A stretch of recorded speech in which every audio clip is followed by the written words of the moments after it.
Have you been telling yourself, I think I'm depressed, but really you've never been a depressed person and something about that just doesn't quite fit for you? Well, guess what? You might be right. So today I want to talk to you about one of the most common and most important mix-ups I've seen in my 4 decades as a psychologist, and that is confusing normal grief with clinical depression. So, getting this wrong can really steer you in the wrong direction. So, let's clear it up. I'm Dr. Bev Smallwood. I'm a licensed psychologist and founder of the Hope Center. And on this channel, we help you heal with hope, cope with confidence, live with purpose, and lead with wisdom. And today's topic, it touches all four of those. So here's why this distinction matters, because I hear it all the time in my office and in conferences around the country. Someone loses a spouse or goes through a painful divorce or loses a job they loved or buries a parent. And a few weeks later, they're saying, something must really be wrong with me. I think I'm depressed. And I want to say to you clearly, no, my friend, you are grieving, and that's not the same thing. Now, can grief turn into depression? Yes, it can. And can someone grieving also have clinical depression underneath it all? Absolutely. But before we start labeling or medicating or catastrophizing, let's understand what we're actually dealing with. So let's talk about some key differences between grief and depression. First of all, grief speaks in specifics. Depression talks to you in absolutes. Like when you're grieving, your pain has an address. You miss his laugh. You grieve that career. You ache for that season of your life. The loss is real and it's specific. But listen to the language of depression. It sounds like this. Everything is ruined. I'm a total mess. My future is non-existent. All is lost. There's no address, just a verdict. Depression takes one loss or one season of struggle and whispers to you in sweeping and absolute terms that leave no room for hope.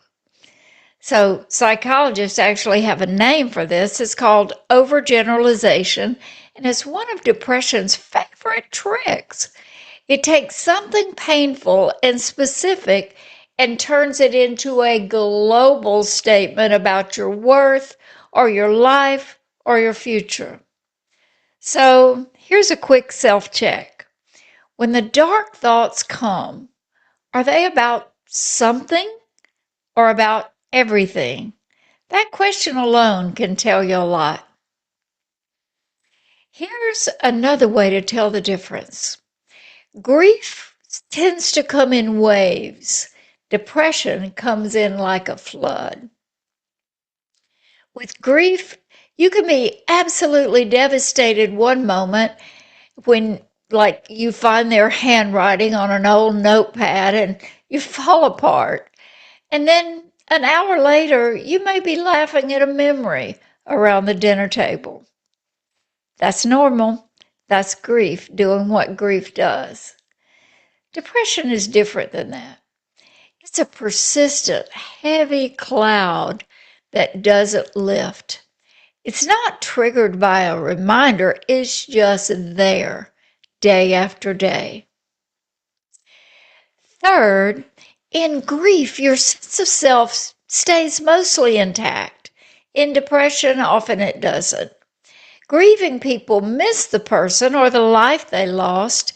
Depressed people often start to lose confidence in themselves. They feel worthless, like a burden, like nothing will ever be good again. Not just this loss, but everything. And fourth, Grief has a direction. Depression feels like a dead end. Even in the darkest grief, there's usually a thread of meaning. You loved someone. You lost something that mattered. And that pain is actually evidence of how much it meant. Depression, on the other hand, often comes with hopelessness, a sense that there's no way through, no point, no future. And fifth, joy can still visit grief. Depression turns the lights off. A grieving person can still laugh at a grandchild's antics, enjoy a meal with a good friend, or feel moved by a beautiful sunset, often even in the early stages of loss. But in clinical depression, that capacity for pleasure, what we call anhedonia, gets severely diminished or it disappears altogether. So, why does this distinction actually matter? Because if you're grieving, what you need most is not to rush the process. Grief is not a problem to be fixed, it's a passage to be walked through. And what you need is compassionate support, people who will sit with you without trying to cheer you up too fast. And you need the freedom to feel what you feel without shame, and time to integrate this loss into your story. So, jumping to medication or even intensive therapy for normal grief can actually interrupt the very process your soul needs to go through. And on the other hand, if you're clinically depressed, you genuinely need some help, most often some professional help.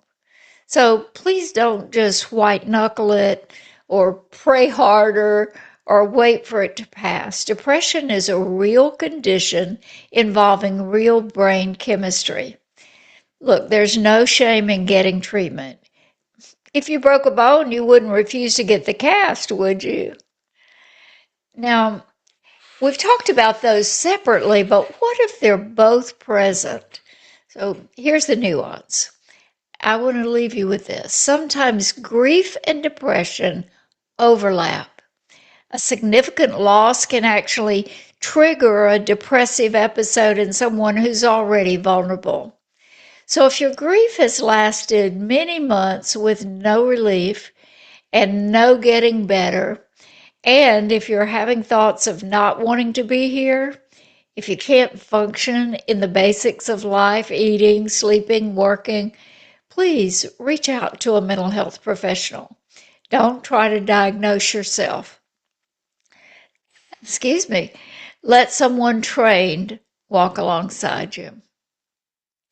So, in closing, my friend, whether you're grieving or whether you're depressed or somewhere in between, I want you to know there's hope. Grief and depression are not the end of your story. They're a chapter. It's a hard chapter, yes, but not the last one. If this video helped you, would you do me a favor and share it with someone who needs to hear it today? And hit that subscribe button so you don't miss what's coming next on Relentless Rebound. I'd also like you to drop a comment below. Tell me, have you ever confused grief for depression or vice versa? Your story might be exactly what somebody else needs today. So, as we close, and as always, I urge you, keep going, keep growing, and you'll come out stronger on the other side. I'll see you in the next video.